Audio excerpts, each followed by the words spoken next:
بسم اللہ الرحمن الرحیم۔ رب اشرح لی صدری ویسر لی امری واحلل عقدۃ من لسانی یفقہوا قولی۔ معزز سامعین، میرا آج کا موضوع ہے زوجین۔ زوج کے معنی جوڑ کے ہیں اور اس کی جمع جو ہے ازواج ہے۔ زوجین کے معنی ہیں دو زوج یعنی میاں بیوی۔ والدین اور اولاد کے بعد قوی ترین رشتہ زوجین کا ہے، اس لحاظ سے اس رشتہ کو سب رشتوں پر تقدم ہے، کیونکہ یہ رشتہ باقی رشتوں کی اصل ہے۔ دیکھا جائے تو زوجین کا رشتہ کائنات کی روح رواں ہے۔ کائنات کے تمام کارخانہ جو ہے وہ جوڑوں کی بنیاد پر چل رہا ہے۔ ارشاد ربانی ہے کہ ہر چیز کے بنائے ہم نے جوڑے۔ نکاح عملی زندگی کا سر آغاز ہے، اسی سے انسانی نوع کا سلسلہ چلتا ہے۔ حبیب پاک صلی اللہ علیہ وسلم کا ارشاد مبارک ہے، النکاح من سنتی فمن رغب عن سنتی فلیس منی۔ اللہ تعالیٰ نے سورہ بقرہ میں ازواج کو اپنی رحمت کی نشانی بنایا ہے، اور یہ کہ اس نشانیوں میں سے ایک نشانی ہے کہ ہم نے تم سے تمہارے جوڑے پیدا کیے۔ اس صورت میں ایک اور مقام پر ارشاد ہے، تمہاری بیویاں تمہارے لیے پوشاک ہیں اور تم ان کے لیے پوشاک ہو۔ پوشاک کا لفظ جو ہے یہاں کئی معنوں میں استعمال ہوا ہے۔ مثلا جس طرح بدن اور پوشاک کا قریبی تعلق ہے، اسی طرح میاں بیوی میں بھی قریب کا تعلق ہے۔ جس طرح انسان کا پوشاک کے بغیر گزارا نہیں، اسی طرح میاں بیوی کا بھی ایک دوسرے کے بغیر گزارا نہیں۔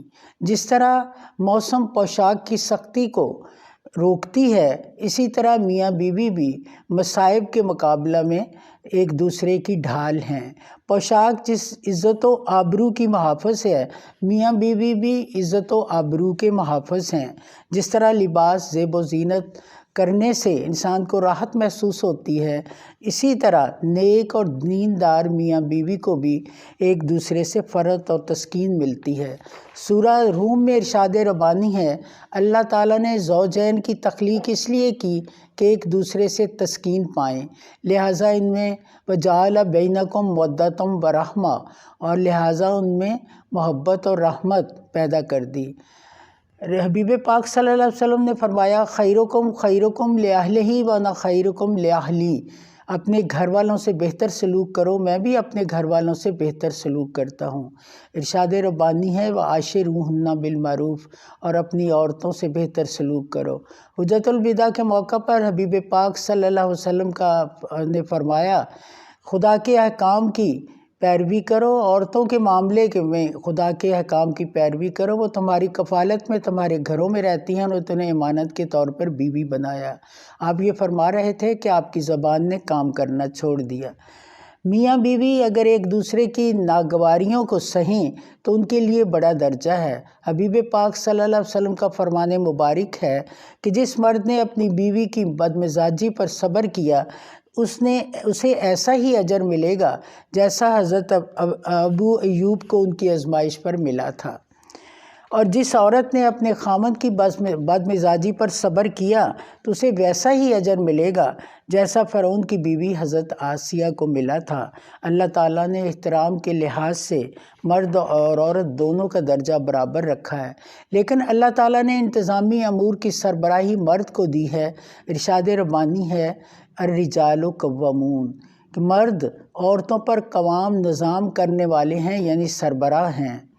اس آیت سے یہ ثابت ہوتا ہے کہ زمام کار اگرچہ مرد کے ہاتھ میں ہے، لیکن اس کو عورت کی حق تلفی کا کوئی اجازت نہیں۔ عورت صنف نازک ہے، اور حبیب پاک صلی اللہ علیہ وسلم نے اس کو آبگینہ سے تشبیہ دی ہے، اور ایک جگہ آپ نے فرمایا، مجھے تیری دنیا میں 3 چیزیں پسند ہیں، نماز، عورت اور خوشبو، تو لہٰذا اس سے جابرانہ سلوک روا نہیں رکھا جا سکتا۔ زوجین میں خامد کا رتبہ بلند ہے تو والدین میں ماں کا درجہ بلند ہے، اس لیے احترام اور شرف کے نقطہ نظر سے میاں بیوی میں برتری کا پہلو ڈھونڈنا بیکار ہے۔ حدیث مبارکہ ہے، زن و شوہر کے فرائض کی مختصر تعین یوں کی ہے کہ خاوند بیوی کا محافظ ہے، اس کے بارے میں اس سے باز پرس ہوگی۔ میاں بیوی دونوں پر فرض عائد ہوتا ہے کہ ایک دوسرے سے مکمل تعاون کریں، ہمدرد اور جانثار ہوں، گھر کے راز کو محفوظ رکھیں، ایک دوسرے کے آبرو کی حفاظت کے پاسباں ہوں۔ خاوند کے حقوق کی ہمہ میں نبی اکرم صلی اللہ علیہ وسلم کا فرمان مبارک ہے کہ اگر غیر اللہ کے آگے سجدہ جائز ہوتا تو میں حکم دیتا کہ بیوی اپنے خاوند کو سجدہ کرے۔ آپ صلی اللہ علیہ وسلم کا ارشاد مبارک ہے، اگر بیوی اس حال میں فوت ہو جائے کہ اس کا خاوند اس سے خوش ہے تو وہ جنت میں جائے گی۔ خاوند کی عزت و ناموس بہت حد تک بیوی کے ہاتھ میں ہے۔ بیوی پر لازم ہے کہ وہ شوہر کی آبرو کی حفاظت کرے، اس کا دل خاوند کی محبت سے معمور ہو۔ بیوی سے کامل وفاداری کی توقع ہوتی ہے۔ حدیث مبارکہ ہے کہ عورت شوہر کی اجازت بغیر نفل روزہ بھی نہیں رکھ سکتی۔ آپ صلی اللہ علیہ وسلم کا اعلان مبارک ہے، تم سے بہترین وہ ہیں جو اپنی بیویوں کے ساتھ بہتر سلوک کرتے ہیں۔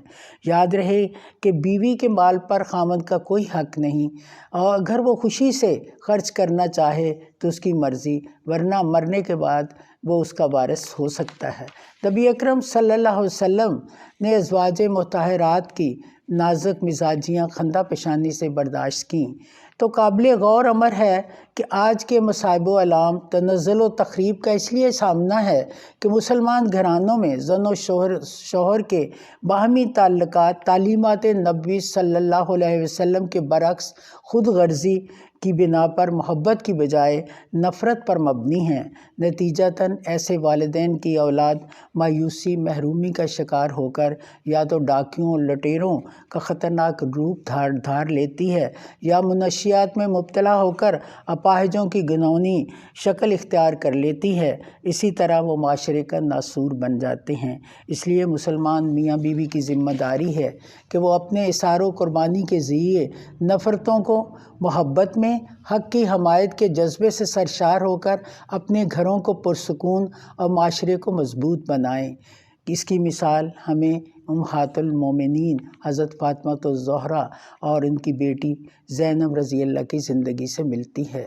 حضرت علامہ اقبال علیہ رحمہ نے کیا خوب فرمایا ہے، وجود زن سے ہے تصویر کائنات میں رنگ، اسی کے ساز سے ہے زندگی کا سوز و دروں۔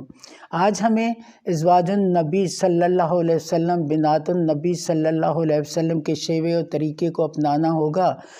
ملت کو حسن و حسین، خالد و طارق جیسے بیٹے دینے ہوں گے، اور فاطمہ الزہرا، زینب رضی اللہ تعالیٰ عنہ، خولہ، منیبہ، عمارہ جیسی بیٹیاں عطا کرنی ہوگی۔ ہماری ملت کا، ہماری اولادوں کا ہم پر حق ہے، وہ سب پکار کر اپنا حق مانگ رہے ہیں۔ بہت دشوار ہے شعلوں کو سینے سے لگا لینا، عطا دولت جنوں کی جذبہ کامل سے ہوتی ہے۔ ابراہیمی نظر کی آرزو کرنا ہے نادانی، ابراہیمی نظر بڑی مشکل سے پیدا ہوتی ہے۔ عورت قدرت کی پاکیزہ ترین صنف نازک ہے، یہ آگہی عرفان کی روشنی ہے، یہ رشد و ہدایت کا مینارہ ہے، یہ علم و معرفت کا ذریعہ ہے، یہ سلیقہ مندی اور آرائش کا منبع ہے، یہ مہر و وفا سے گندی ہوئی روح ہے، یہ اثار و قربانی کی ایک علامت ہے۔ یہ وہ ہستی ہے جس نے مخلوق ہو کر خالق مجازی کا روپ دھارا تو اپنی گودوں میں پیغمبر، اولیاء اور کھلائے سائنسدان، تاریخ دان پیدا کیے۔ مدحات و صفات کا تعین کرنا تو بہت مشکل ہے، بس یہی کہہ دینا کافی ہے کہ اس کی آغوش تربیت سے نکلے بغیر نہ کوئی انسان باشعور کہلا سکتا ہے، نہ ہی تربیت یافتہ۔ روح انسانی کی بالیدگی اور نشو و نما کے لیے اس کی آغوش ہی سب سے اچھی ہے۔ حضرت علامہ اقبال نے فرمایا تھا، تربیت سے تیری انجم کا ہم قسمت ہوا، گھر میرے اجداد کا سرمایہ عزت ہوا۔ نبی اکرم صلی اللہ علیہ وسلم کا ارشاد مبارک ہے کہ دنیا اور دنیا کی تمام نعمتیں اچھی اور خوبصورت ہیں، لیکن ان میں سے زیادہ خوبصورت متقی اور پرہیزگار عورت ہے۔ کسی شاعر نے کیا خوب کہا ہے، اپنی عظمت کو ذرا اپنی نگاہوں سے دیکھ، تیرے جلووں سے ہے معمور ضمیر انسان، برف تو برف، پتھر بھی پگھل جاتے ہیں، تو جو بیدار کرے آتش قلب سوزاں، وما علینا الا البلاغ۔